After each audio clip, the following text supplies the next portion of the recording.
Hi, I'm Debbie Georgatos. Welcome to my show, America Can We Talk? Today, on Deep Dive Monday, we're going to talk about firing ambassadors and pardoning patriots, the Deep State Department, and impeachment zeal. A lot to tell you there. Attorney General Barr speaking truth at the Federalist Society, and Michelle Malkin versus YAF. When is it right to walk away? And finally, I'll tell you why these stories matter to you. Stay tuned.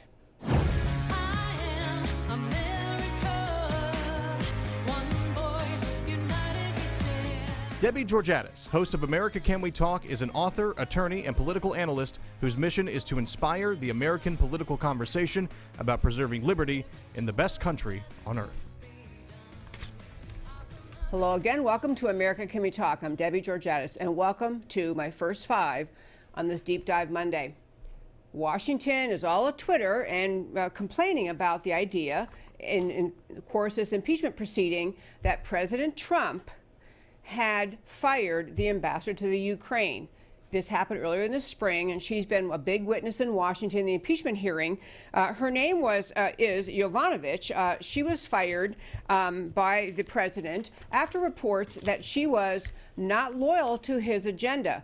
We're going to talk a little later in the next segment about a much deeper dive into what the reason was why there was so much attention on the Ukraine, probably when President Trump had his conversation with President Zelensky. But the whole behind the scenes, what was happening in the Ukraine, that really led to the Democrats' hysterical concern about President Trump trying to get the Ukrainians to dig out what really happened. There's a lot of history there that matters in terms of explaining the impeachment fervor on the American left. But back to firing the ambassador. President Trump had received reports from his own allies that she was not loyal to his agenda, she was undermining him.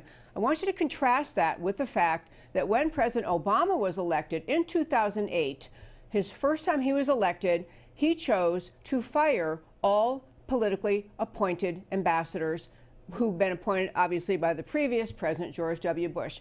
This is not unusual. It's not scary. It's not nefarious. People entering an executive position, such as a president, sometimes a new company, sometimes a new coach, they want their team.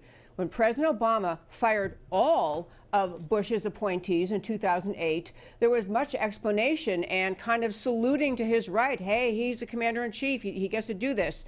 The media reaction was one of respect and understanding. Now we're talking about one ambassador President Trump chose to relieve of her responsibilities, who had very reliable sources telling him she wasn't loyal to him. More on her later, but the point in this first five is to contrast the way the media treated Obama firing all ambassadors appointed by President Bush, and there's a lot more to that story too, versus one ambassador being fired by Trump is supposedly evidence worthy of an impeachment. Not even close. Second way, though, in which the just tremendous contrast between the way the media treats President Trump versus treats President Obama is this.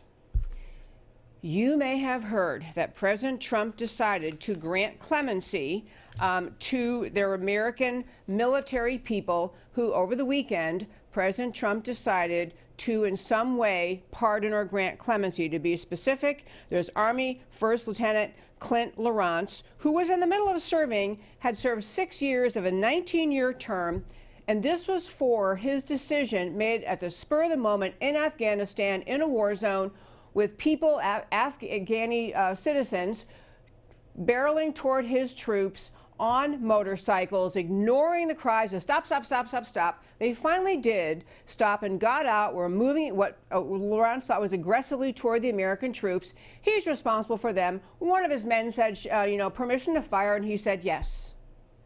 As it turned out, these people were not armed, at least that moment, although they apparently had residue on their hands, indicating they've been handling weapons of some kind. For firing on people he thought were a threat to American troops, Clint Lawrence was sent to, by a military trial, sent to prison. He was going to be serving 19 years, served only 6 of them. There was also Army Major General Matthew Goldstein, who was facing trial for killing an alleged Taliban bomb maker. He's going to face trial for killing an Afghani bomb, a Taliban bomb maker. And so both of those people, President Trump decided, gave them full pardon, so they are free. The third person that President Trump also granted, this was granting clemency to, was Navy SEAL Edward Gallagher, who, even though having been found not guilty of a war crime, had still had his rank reduced, and he was granted clemency, meaning by President Trump, meaning his full rank was restored. So in this case, all three cases, President Trump is standing up for the American military who were trying to defend themselves, trying to defend their country, doing what we actually asked them to do when they put themselves in harm's way every day they're out of the country. Joe Biden, presidential candidate, former vice president under President Obama, has weighed in saying that President Trump's granting of the clemency and the two pardons reveals to the American people that President Trump is not competent to serve as commander-in-chief. Allow me to remind you what Biden's commander-in-chief, Obama, did while Biden was in the White House and Obama was president. You may recall President Obama made a deal.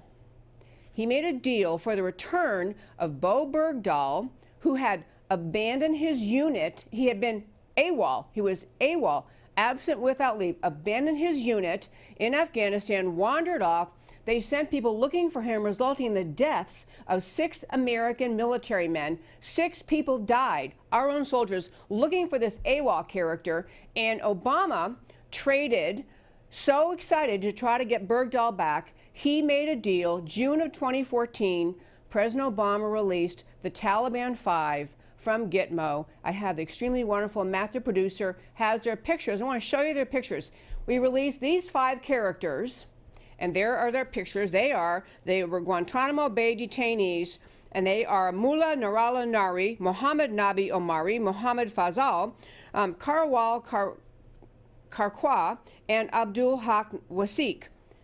I want you to look at those pictures for a moment because we released 5 Taliban terrorists from Gitmo to get back Bo Bergdahl, who had abandoned the military, caused the death of 6 American soldiers. And those lovely 5 you just saw, they are so high-ranking that when they were released and sent back to Afghanistan, they were placed by the Taliban in their top political office in Qatar. When America was going to negotiate to get out of Afghanistan, we had to sit and negotiate against these people who we had actually in custody in Gitmo. These are terrorists. So the idea of Biden, of all people, and a couple of the other presidential candidates weighed into, I think Buttigieg had some idiotic comment, but Biden, who sat silently as Obama gave the Taliban back 5 leaders to get back an AWOL soldier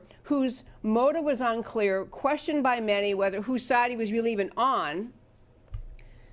And that was okay with Biden. He thought Obama was a really swell commander-in-chief. He thinks it'd be just like Obama. And I just want to close this first 5 by saying this.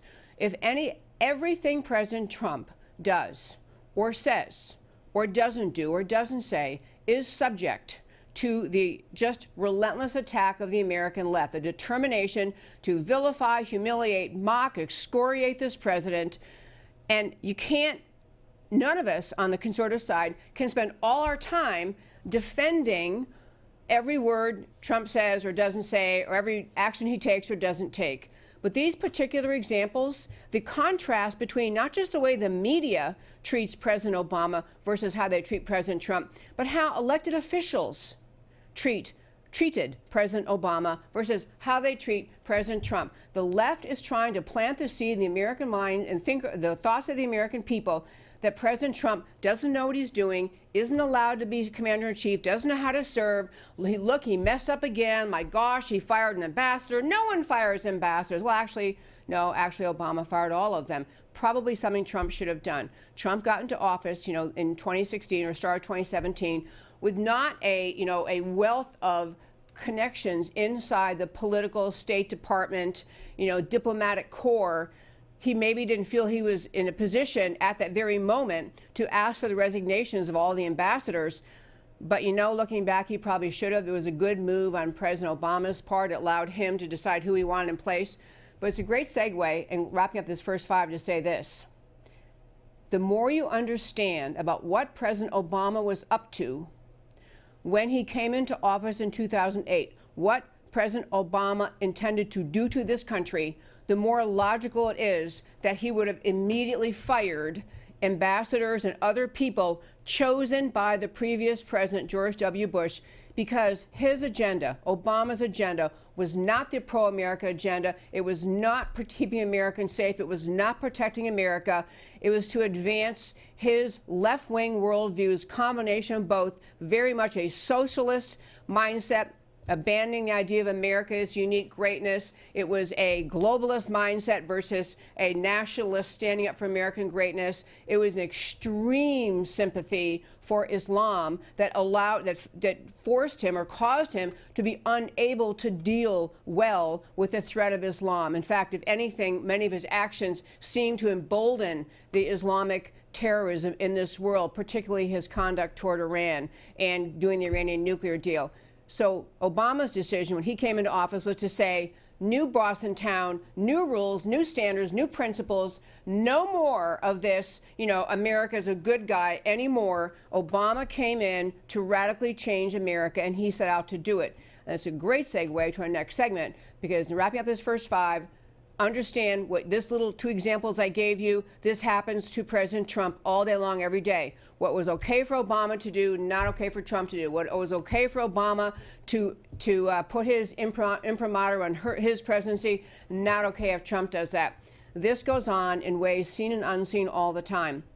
And we have to, as patriots, as people who support the constitutional form of government, the democratic republic our country is, we have to recognize there is a massive, monolithic fight going on in this country to destroy this president, to destroy the presidency itself, the power, the existence of constitutional government.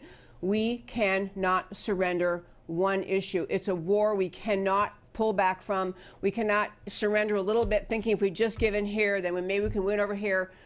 What we are facing in this country, as evidenced by the impeachment, but also just by the relentless attacks on President Trump, is a very monolithic American left focused on socialism, focused on diminishing America's role in the world, focused on embracing globalism, focused on diminishing the unique greatness of America and the founding ideas of our country. And they are playing out that battle in issue after issue after issue. It's our job as patriots to stand up for this country at all times on all issues. And that, my friends, is today's First Five. I want to turn and talk about something I listened to over the weekend, kind of wrapped it up this morning. And this ties back to the impeachment. And, I've been commenting a lot on the impeachment. We've had many show segments about the impeachment as a continuation of the coup that started inside the FBI and DOJ. And that's exactly what it is. It is the continuation of the coup. But there are particular things that I read about and learned about that I want to pass along to you, because they explain not only why this impeachment is happening, but what was happening, this impeachment effort, based on this truly innocuous, almost irrelevant call between President Trump and President Zelensky of the Ukraine, but why that sparked this impeachment fervor, why the left is hysterically determined to hide from the American people the identity of the whistleblower, got the whole thing started. And to be clear, everyone knows who the whistleblower was, Eric Ciaramella. Everybody knows it. It's been all over the place. The left is trying to keep it out of the mainstream airwaves, but I'm going to say it, and it matters that you understand, because it's key to understanding what is driving the left's determination and this fervor to impeach President Trump. Backing up, we mentioned the ambassador having testified last week, Yovanovitch, and she was claiming she was very, very hurt and offended and outraged and upset and just so, just kind of beside herself, that her loyalty was questioned in the phone call between Trump and Zelensky. Now, you might remember that Zelensky and Trump both in this conversation viewed the ambassador, she was by then the previous ambassador, but the previous ambassador under Obama, she'd been appointed by Obama in 2016, and she's been over there as Ukrainian ambassador, and she was in this conversation between Trump and Zelensky criticized by both of them, kind of part of the, and I think the term was the bad guys or the people doing bad things. Well, what I learned about over the weekend, I want to share with you and actually urge you to go listen to it yourself, and that is a very lengthy, it's actually 2 hours long, didn't need to be that long, but a 2-hour video prepared by Glenn Beck. It's a video that's called, I think, like the Democrat Hydra, Hydra. You know, it's the many-headed snake.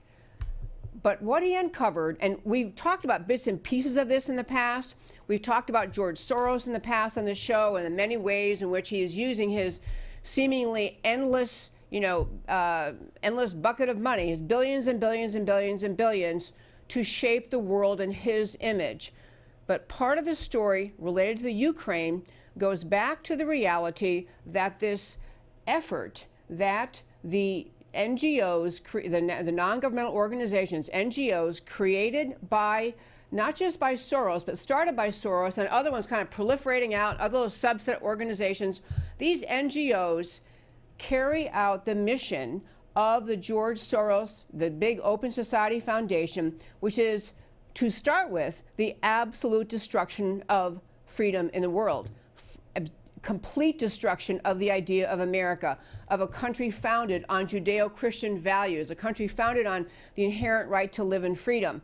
George Soros is a very determined atheist. He views any reference to God as just offensive, and he's also a radical socialist. He wants very much to bring the world, as leftists always do, as socialists always do, their mission is to bring the people, the masses, into submission to the government, into submission to those in charge. He wants to be in charge by bringing the masses into submission and then orchestrating who runs countries.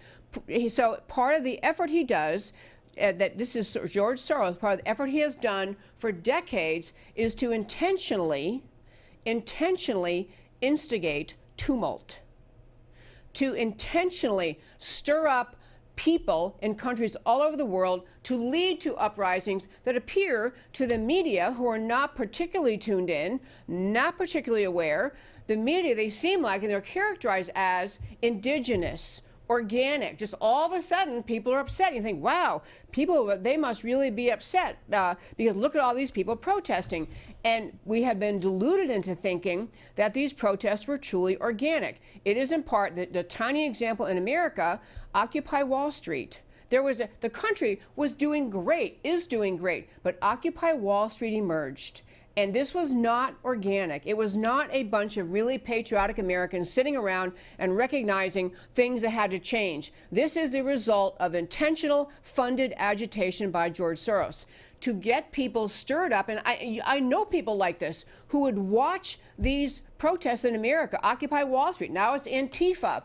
They watch these and they think, wow, America must be a terrible country, because why would all these otherwise sane people be wound up? There must be things I don't understand. I must be missing the boat. I must not really realize, how really terrible America is. And here I thought it was a great country. So understanding that this is a Soros mindset, he does this all over the world.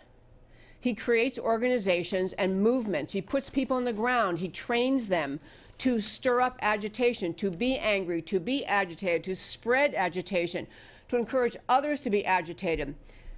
So this is a Soros mission. Once he has the country in tumult, and he's in the middle of it, and his people are in the middle of it, and his organization's in the middle of it, all the tumult often results in the overthrow of the government. His mission then to understand why he wanted to have what he was doing in the Ukraine was, and many countries around the world is, once the agitation starts, he wants to be the one to orchestrate who gets put into power.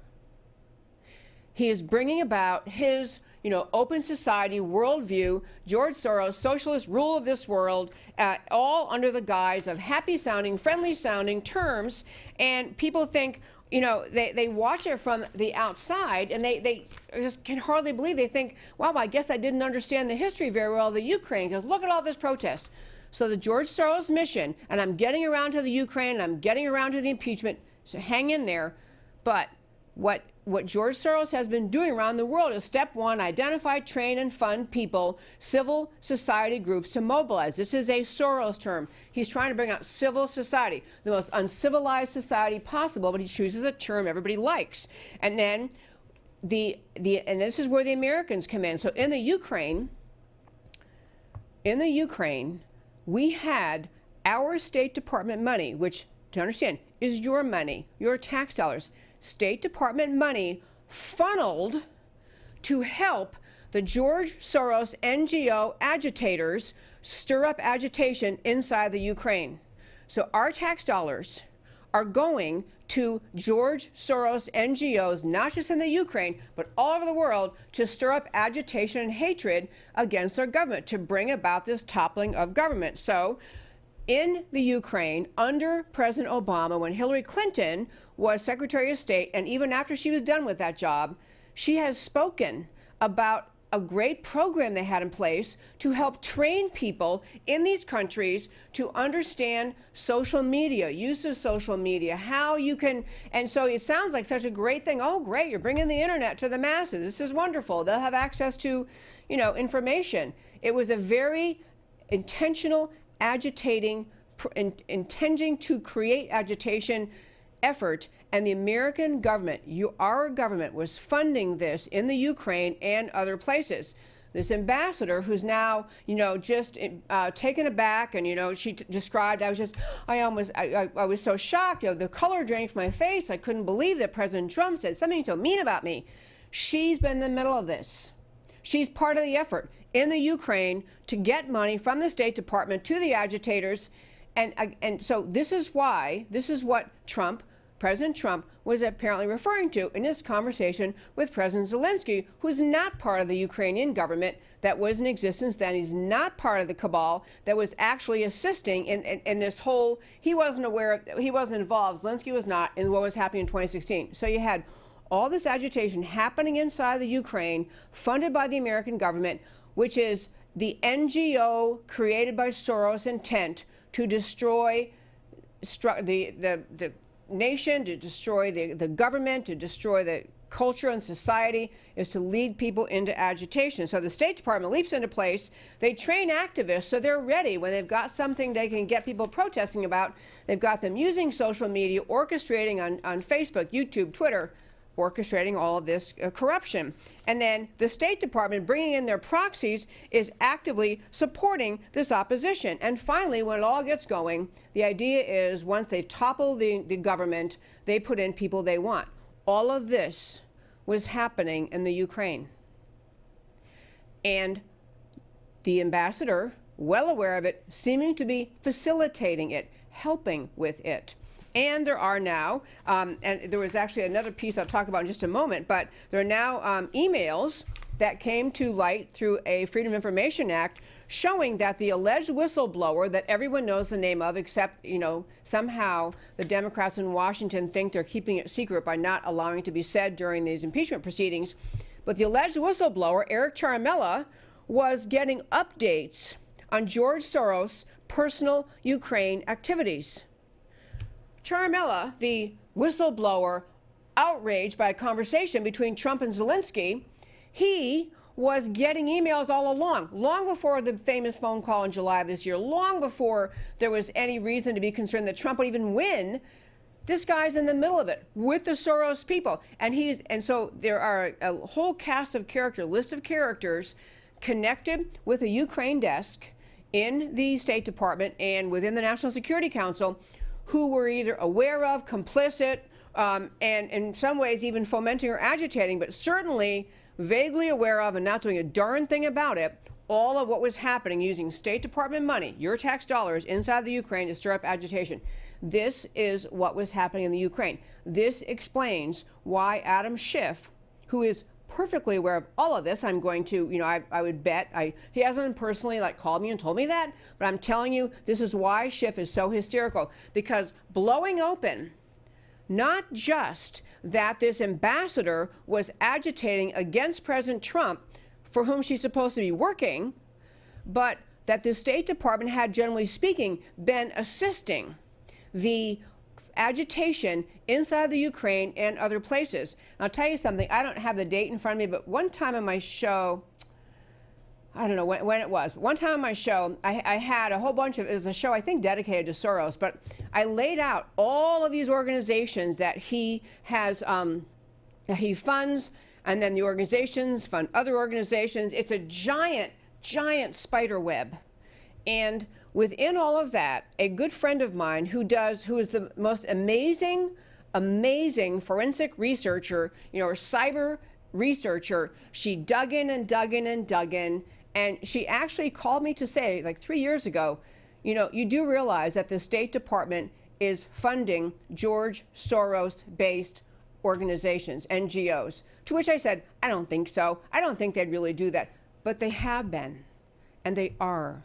And this is what the left is trying so hard to keep out of the understanding of the American people, to keep out of the headlines, to keep Americans from recognizing it's not really a question of whether Trump said something that you could, orchestrate or manipulate into a quid pro quo or into bribery in a conversation with Zelensky. It is the entire nefarious, ongoing effort of the State Department to fund the agitation deliberately being created by George Soros to bring about a world in which Soros' view of the world, how government should function, how, who should be in charge, and to just crush, to quell the voices of liberty, the voices of people who want self-government, the voices of liberty who do not want to live under socialism.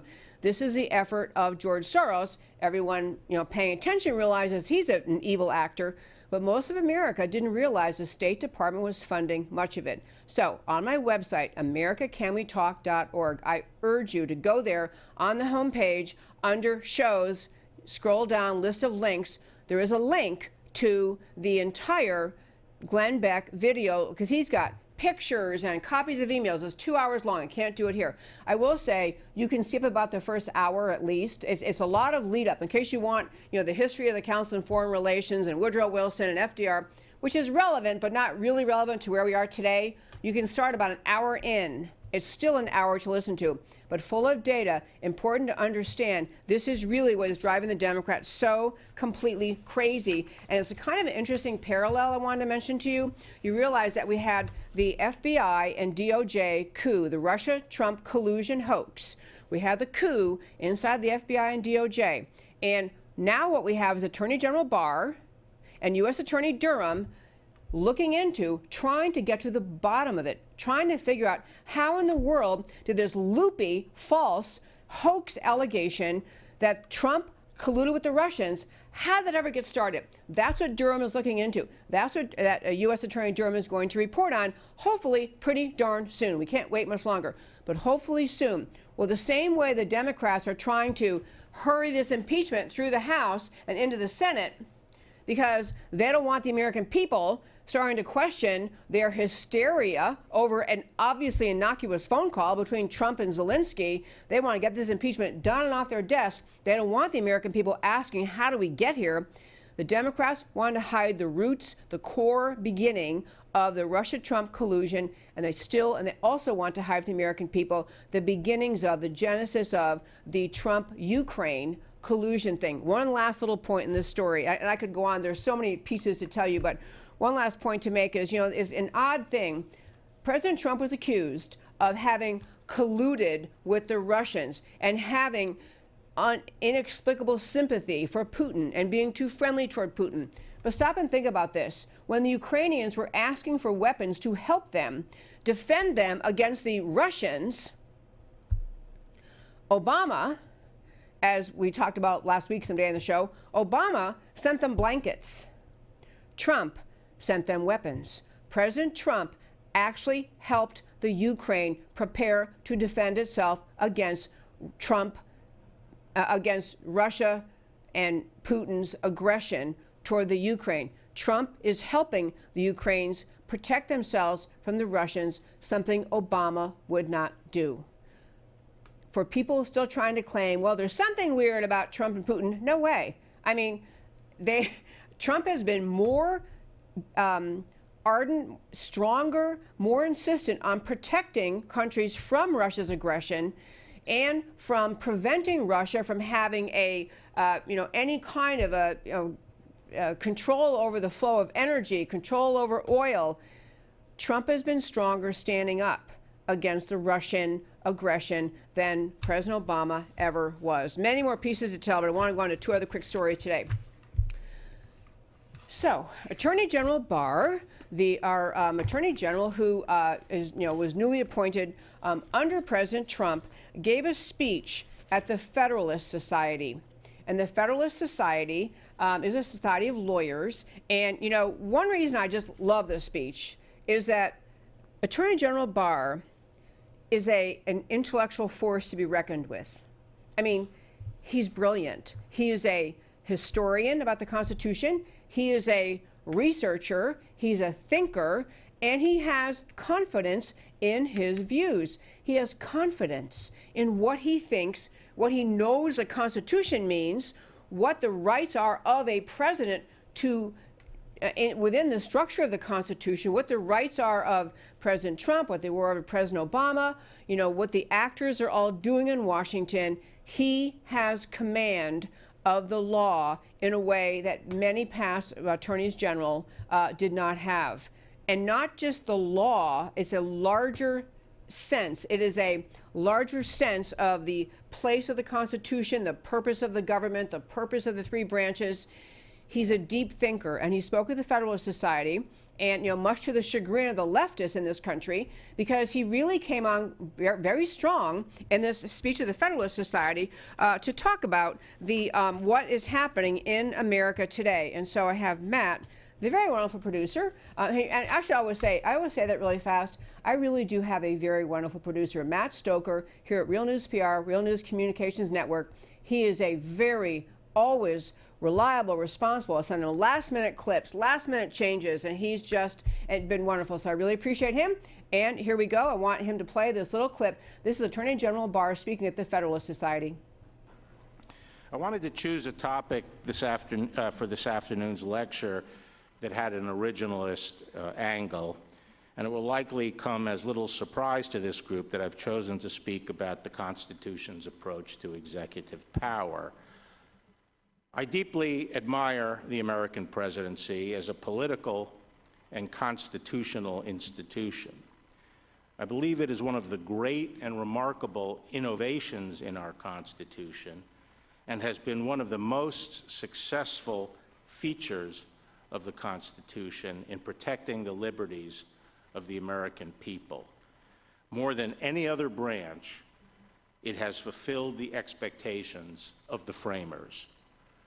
Unfortunately, over the past several decades, we have seen the steady encroachment on executive authority by the other branches of government. This process, I think, has substantially weakened the function of the presidency to the detriment of the nation. And this afternoon, I would like to expand a bit on these themes. First, let me say a little about what the framers had in mind in establishing an independent executive in Article 2 of the Constitution. The grammar school civics class version of our revolution is that it was a rebellion against monarchical tyranny, and that in framing our Constitution, one of the preoccupations, the main preoccupation of the founders, was to keep the executive weak. This is misguided. By the time of the Glorious Revolution of 1689, monarchical power was effectively neutered and had begun its steady decline. Parliamentary power was well on its way to supremacy and was effectively in the driver's seat. By the time of the American Revolution, the Patriots well understood that their prime antagonist was an overweening Parliament. Indeed, British thinkers came to conceive of Parliament as the very seat of sovereignty. You know, his speech is lengthy, and that's also linked, by the way, on our website, AmericanCanWeTalk.org. Again, on the homepage, under shows, scroll down, and there's a link to his speech. I really encourage you to listen to all, although it is quite lengthy. 3 points I want to make about it. One is, this is Attorney General Barr, the current Attorney General, and he's in at a meeting which he realizes is being televised. He knows that he's going to be criticized, but he came forth with some pretty powerful things that I want to share with you that he had to say. One is that he talked about there's just this endless effort of the American left and the media, which is just one big glob. You know, I always call them the Democrat media mob, but a constant effort to say that President Trump is shredding the Constitution. And you hear people use it. He's shredding the Constitution. And Barr said, you know, when I ask him what exactly you're referring to, I get vacuous stares followed by sputtering about the travel ban or some such thing. And he went on to say, Attorney General Barr went on to say that this president is certainly, you know, non-traditional. He's not like your typical Beltway guy. But he said, what I'm talking about today are fundamental constitutional precepts. The fact is, and this is Attorney General Barr's words, the fact is that this administration's policy initiatives and proposed rules, including the travel ban, have transgressed neither constitutional nor traditional norms and have been amply supported by the law and patiently litigated through the court system to vindication. He's pointing out that when the courts finally, and really, you can't even count on the district and appellate courts, the Supreme Court that actually still tries to apply the law, all of what President Trump has done is within constitutional norms. The travel ban, which I don't use that term, is like the Protect America, you know, require vetting from people from terrorist countries executive order. But in any case, he's defending and saying, as the top legal mind, or at least top legal figure in our country outside the Supreme Court, nothing President Trump has put in place violates the Constitution or federal law. He also said, indeed, measures undertaken by this administration seem a bit tame when compared to some of the unprecedented steps taken by the Obama administration's aggressive exercises of executive power, such as, under its DACA program, refusing to enforce broad swaths of immigration law. So point number one, he's saying, President Trump is not violating the Constitution or federal law or existing constitutional norms. President Obama did. Number two, he's saying he called out the resistance. He actually talked about, you know, as soon as President Trump won this, the resistance emerged. And these are people who just were pretty much on the kind of everyday guy resistance person, just outraged that their gal Hillary did not win. That's what they're outraged about. And they cannot believe a guy who will not salute. And this is going to tie back to our discussion in the last segment about what's happening in the impeachment. They can't believe someone who doesn't understand that the deep state really rules this country. And this is what Hillary understands, and Trump was saying no to. And Trump said, drain the swamp, the deep state is not going to run this country. So the second point that you had Attorney General Barr making in this Federalist Society speech was this basic idea that the resistance is not just a kind of, you know, political discussion, one side versus the other. He described it as is waging a scorched earth, no holds barred war of resistance against this administration. It is the left that is engaged in the systematic shredding of norms and the undermining of the rule of law. And one more sentence. This highlights a basic disadvantage that conservatives have always had in contesting the political issues of the day. Basically, that on the conservative side, we have old, as he called them, curmudgeonly Federalist people in an essay. Basically, we don't fight. The conservatives don't fight. Third point he made is what progressive politics are really always about. In any age, the so-called progressive treat politics as their religion. Their holy mission, H-O-L-Y, holy mission, is to use the coercive power of the state to remake man and society in their own image according to an abstract ideal of perfection. Whatever means they use is therefore justified because by definition, they are virtuous people pursuing a deific end. They're willing to use any means necessary to gain momentary advantage in achieving their end, regardless of collateral consequences and the systemic implications. They never ask whether the actions they could take could be justified as a general rule of conduct equally applicable to all sides. It was a very powerful speech. As you might imagine, the American left is out of their minds. People calling for his resignation, calling for him to be impeached as Attorney General, because how dare he say these things? And people, I got to tell you, I think I respect the daylights out of Attorney General Barr. I think he's extraordinary. I think he's a gifted thinker, and he's a gifted, tactician, and he has the quality the left thought they only had a stranglehold on, which is relentlessness. Attorney General Barr didn't just take the Mueller report and say, okay, we're done. Mueller said, no crime here, no collusion, no obstruction, move on. What happened after the Mueller report came out is that Attorney General Barr said, we're going to get to the bottom of this. We're going to understand how in the world this complete hoax got cooked up inside the FBI, DOJ, who did it, what crimes might they have committed. And so this is a speech, whether you think it is appropriate or it's certainly not customary for the Attorney General to make a speech of this magnitude during the time he's actively serving. Although I will say, for people getting all bent out of shape, they ought to take a look at some things that Attorney General Holder said under the Obama administration. He wasn't a silent little mouse sitting back saying nothing. Attorney General Barr is one of the few characters in this country with a national microphone, a national voice, and I argue an actual responsibility to the preservation of America to point out how extreme, radical, and out of line, out of bounds the American left has become. He's doing exactly what a patriot would do. He's saying what must be said in these times, because we just have to understand, folks, this is a battle for keeps. This is a battle, and what we're facing from the American left is a battle for the preservation of America as founded. Withdrawal, concession, conceding, compromise cannot be on the table with them. They are about destroying America, destroying the right of the people to choose the president, and tying back to the deep state.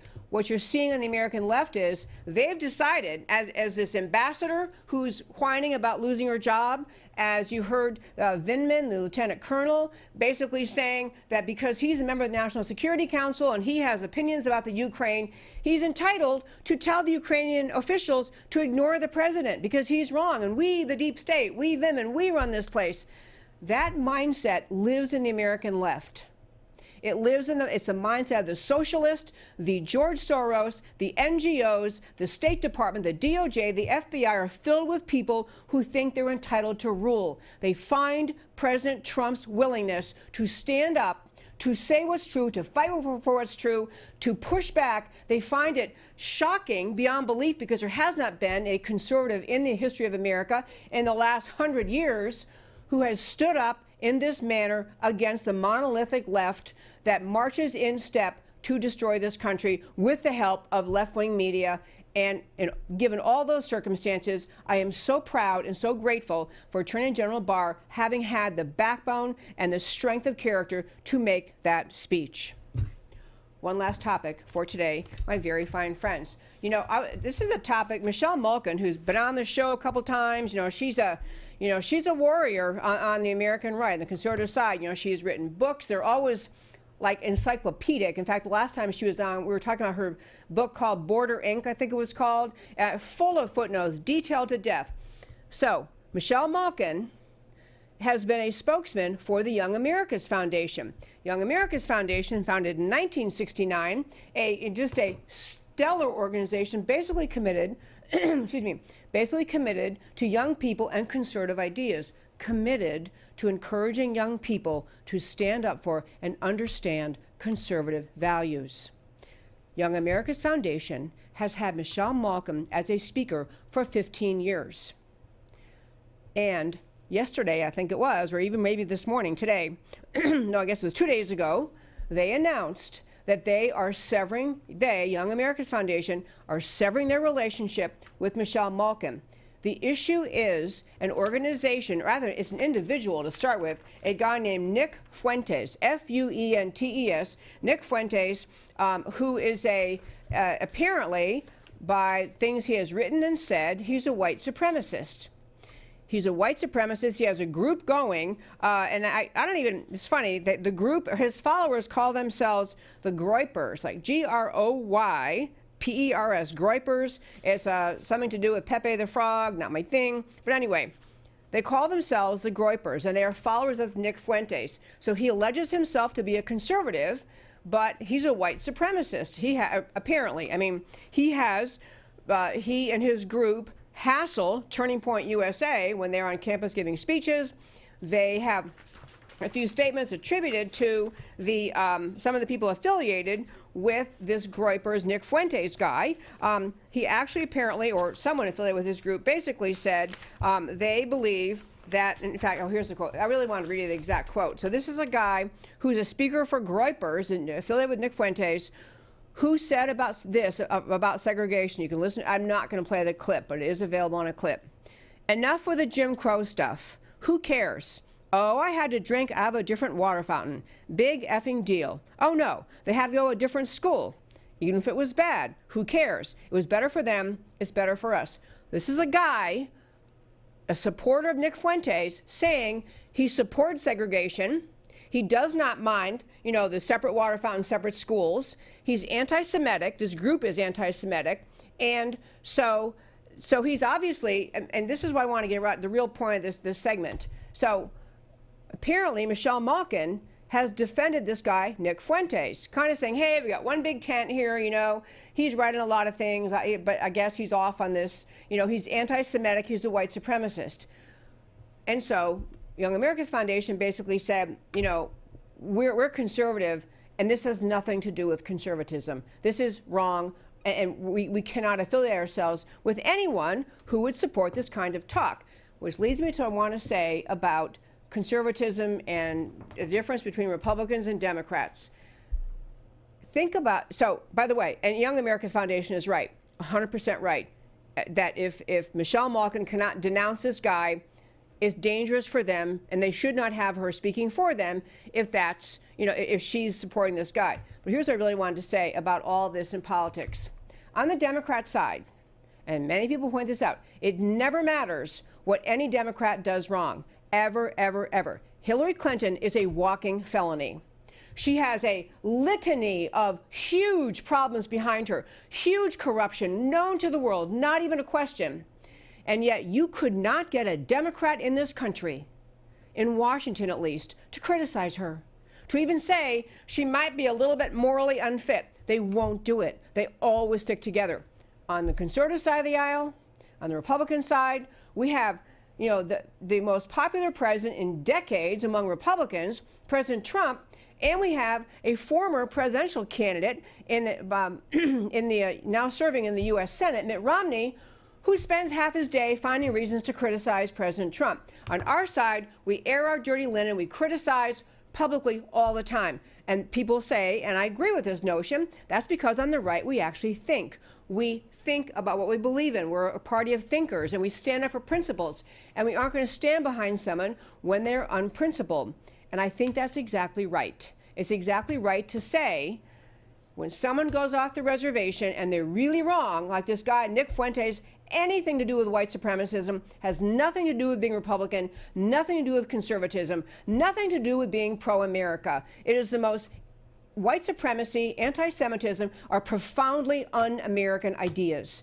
And on the right, the party that stands up for America and conservatism, we must denounce those evil ideas and the people who voice them. They have no place in the Republican Party, no place in the leadership of conservatism. So Young America's Foundation is right about that. The only but I want to add is this. We need to do a better job on our side making a distinction between issues that are, you know, we can agree to disagree, you know, we're on the right side of the aisle, we're both on the same side, conservative side, but we disagree about X. I can list some issues like, you know, there are conservatives, Republicans, who say we should legalize drugs. I do not agree, but I understand it's a policy position. We can talk about it. We have people who are pushing more and more about prison reform to some point that makes some conservatives concerned. We can have disagreements. There are some issues that are just policy differences on the right side of the aisle, and that's fine. There are other issues that simply must be walk away from that person vanquish them, push them out of our, don't let them taint us. And the principle, and those are principle ideas based on principle, like racism. If you're a white supremacist, you have no home in the Republican Party, no home in the conservative movement. That is a profoundly anti-American idea, and you can't voice it on our behalf. It's ugly and evil and wrong. But we have to be able to make distinctions between agree to disagree, that are policy issues, and principles, which we simply can never tolerate, never will. Anti-Semitism, white supremacism fall in those categories, and there are others. And one reason I raise this before I go to my first five, I'll tell you folks, I do this show every day out of love of this country. I speak about all sorts of issues. I try to give history and background and details, and I give you links. You can go on my website, americacanwetalk.org, and look at them. You can read them yourself. I've had people email me after a show and say, you said something nice about John Bolton. That's it. I'm unsubscribing. I'm never listening to you again. And I have people who said that about other guests I've had in the show. You had so-and-so on. I hate that person. People, we don't have enough conservatives. We don't have enough Republicans for the stomp my feet, pick up my marbles, and go home attitude over every policy disagreement. We have to recognize the threat to America is the monolithic American left. It is a radical threat. On the conservative side, the patriotic side, the love America side, the constitutional side, we have to be able to entertain differences of opinion without the stomp my feet, pick up my marbles, go home and never talk to you again attitude. There aren't enough now, and this is why I get to the point about Malkin, Michelle Malkin, who's writing and speaking so far in my life. I thought was great. I don't understand why she's defending this Nick Fuentes guy, but the writing and thinking that she's done is spectacular. But this is one issue. White supremacy, anti-Semitism, we have to say those people have to walk away. They can't be in this great GOP that embraces a variety of policy solutions, that embraces different people, embraces people of every race, religion, national identity, skin color, origin, all of those things. All those people are welcome in the GOP side, in the Republican side, in the conservative side. All those people are welcome. But some ideas can never be welcomed on the conservative side. White supremacy, anti-Semitism, and other ones I can't get into today are not welcome and must be banished. And now, my friends, let's talk about why the stories that we talk about again, why the stories we talked about today matter to you. Our first story for today, we had firing the ambassador and pardoning patriots. Obama fired all U.S. ambassadors on taking office, no cause, and no media firestorm. Trump fires an incompetent, disloyal Obama holdover ambassador to the Ukraine, Yovanovitch, and mainstream media and Democrats are hysterical. They think it's a basis for impeachment. Obama traded 5 Taliban commanders for deserter Bo Bergdahl, no media firestorm. Trump pardons U.S. soldiers for defending America against our enemies, and the Democrats are hysterical. Obama is and remains the elephant in the room for all aspects of the resistance. Impeachment, deep state abuses, handcuffing the military, and fighting Islamic terrorists. We didn't get that, by the way. A lot of the problems that caused that Trump is trying to remedy had to do with the rules of engagement that Obama put in place that were just more about, it was more of his social engineering, endangering our troops. But second topic for today, deep state and the impeachment zeal, the origins of the probe questions now at the heart of Russia hoax and Ukrainian hoax. Take time to watch Glenn Beck's The Democrats' Hydra. Exposure of the radical left's 8+ year infiltration of the U.S. government, documented explanation of the nature and magnitude of resistance to President Trump. Impeachment is a scripted, theatrical means to an end, removing Trump. There is no legal substance to it whatsoever. Ridding the U.S. government of the Obama, Soros, open society zealots is mandatory, and the need is immediate. Ending the impeachment scam is only a first step. Attorney General Barr speaking truth. Attorney General Barr's November 15th speech to the Federalist Society is long but encouraging. He understands the Constitution. He says the left is shredding the rule of law.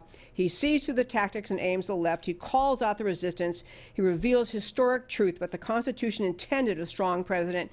He contrasts Obama's abuse of presidential power and the rule of law and affirms Trump's actions are not violating the Constitution or law.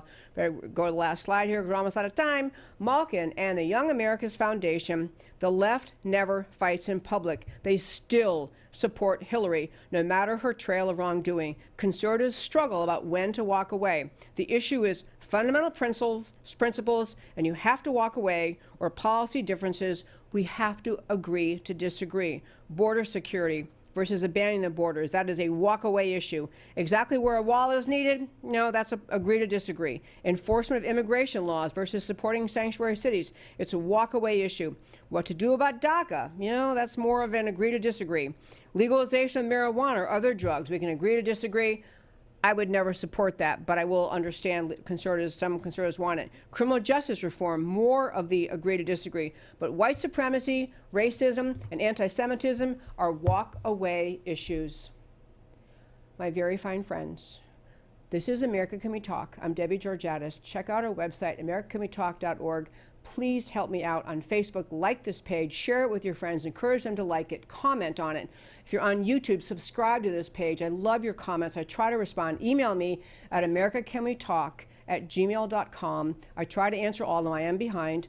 And if you're watching this on Twitter, please follow me at Debbie Can We Talk. I love talking truth about America every day. That's why I do this show. I speak up for America because America matters. I'll talk to you next time.